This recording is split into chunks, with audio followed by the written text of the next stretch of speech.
Cette initiative, elle répond à un besoin de plus en plus important, de plus en plus urgent, de lutter contre les lourdeurs administratives qui sont devenues au fil du temps de véritables sources d'inefficacité dans l'action publique au plan communautaire et ensuite déclinées, y compris jusqu'à nos collectivités locales. Sous la bannière du programme REFIT, la Commission a travaillé sur 160 points qui couvrent l'ensemble du spectre de la réglementation européenne et elle souhaite ouvrir d'autres chantiers encore.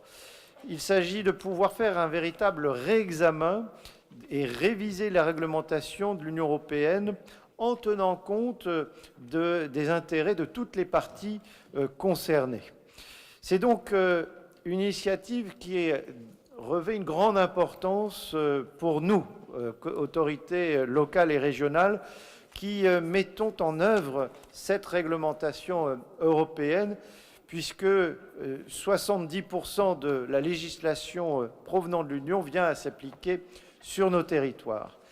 Je n'oublie pas, comme je viens de le rappeler également tout à l'heure dans mon intervention à l'égard de Frans Timmermans, que certaines de nos collectivités locales et régionales sont dotées de compétences législatives et donc ont cette responsabilité de la transposition de normes communautaires dans leur propre ordre juridique.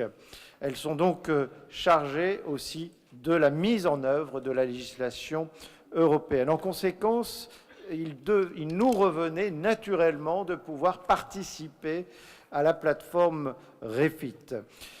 Je ne reviens pas dans le détail ce qui a été exprimé tout à l'heure, c'est-à-dire l'étrangeté de notre positionnement dans les structures de la plateforme REFIT, le fait que cette plateforme soit décomposée en deux sous-groupes, l'un rassemblant les États membres tandis que l'autre représente les intérêts, et que nous nous retrouvons finalement aux côtés d'associations représentant des intérêts particuliers, alors que nous représentons la voix des autorités locales et régionales, tous secteurs confondus. Il y a là un problème de structuration, mais nous devons aussi, tout en le dénonçant, savoir prendre position et influencer le résultat du travail mené au sein de la plateforme REFIT.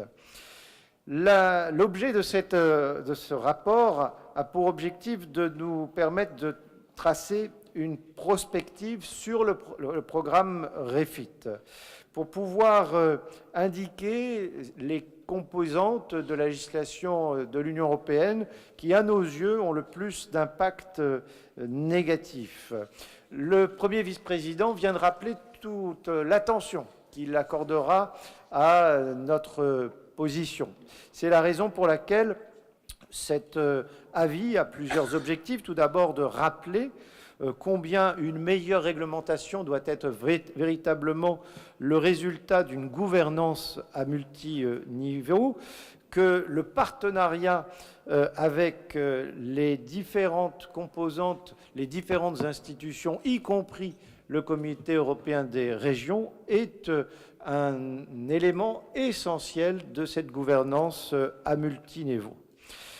L'avis que nous présentons, c'est aussi une mise à jour de nos différents rapports, finalement, qui ont pour objectif cette simplification de la réglementation européenne. C'est la raison pour laquelle cet avis est alimenté non seulement du travail qui a été mené au sein de la commission CIVEX, mais également en consultation de l'ensemble des commissions du Comité européen des régions.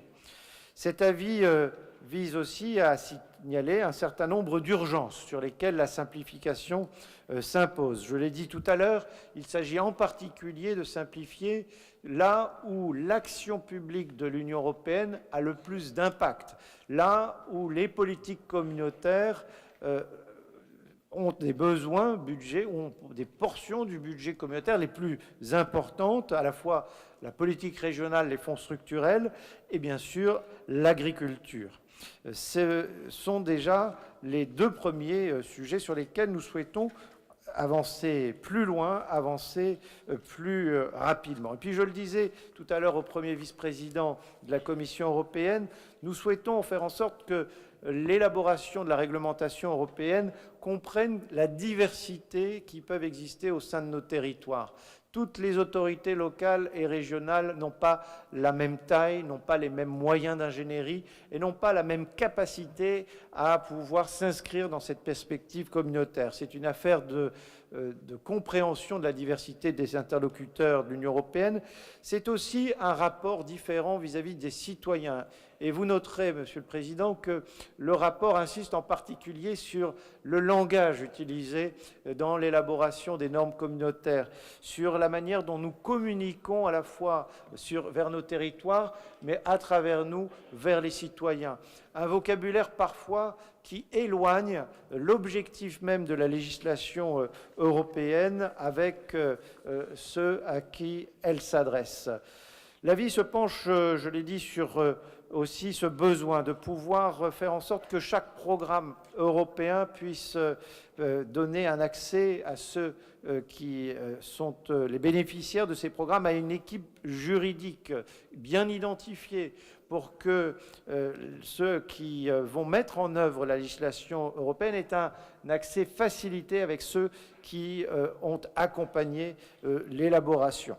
Voilà, Monsieur le Président, ce que je voulais dire en introduction de cette présentation de notre rapport. Je remercie tous ceux qui ont pu contribuer par leurs amendements à améliorer encore ce rapport pour qu'il soit le plus collectif et qu'il puisse m'accompagner dans la représentation du Comité européen des régions au sein de la plateforme avec mes collègues qui me relaient quand cela est nécessaire. Merci beaucoup.